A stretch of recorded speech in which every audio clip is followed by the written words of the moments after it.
Dr. David Platt, a Southern Baptist, preaching at a Southern Baptist convention. Woo! An eyebrow scorcher listing 5 idols of the contemporary evangelical church. We are now at golden calf number 5. We've indulged in earthly pleasures while ignoring eternal purposes. This is what they're doing. They're playing while the wrath of God is coming. They missed the whole point.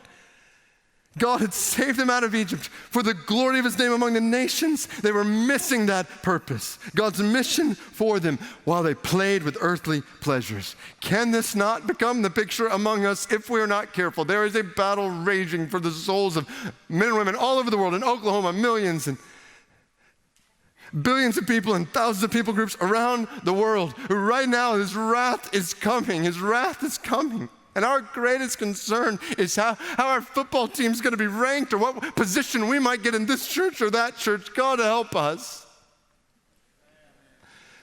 to see what he sees. May I ask you, do you have a broken heart for the lost, like David Platt, because you are looking into eternity and not frittering away your day with temporal pleasures?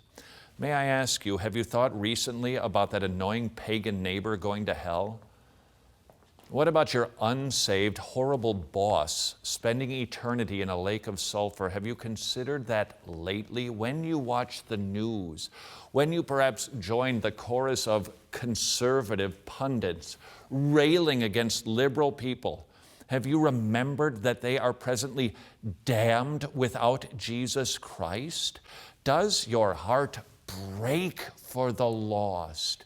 We can so easily get captured by our electronic devices, and we simply see people as pixels. They're not. They are rebellious image bearers who are on the day of judgment going to face the wrath of the Lamb.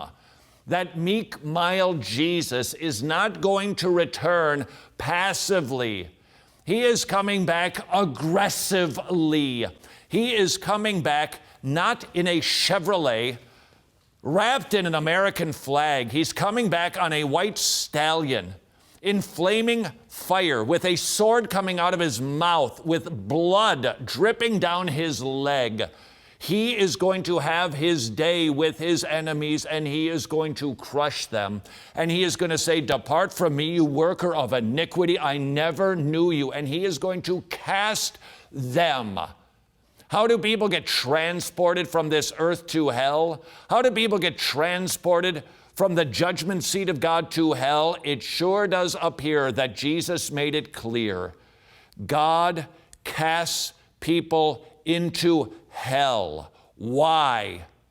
Because he is just, and he is righteous, and he is holy, and he is not a namby-pamby, silly, sissified, aw shucks kind of deity who's just happy that somebody makes an appearance at a silly center on Sunday morning.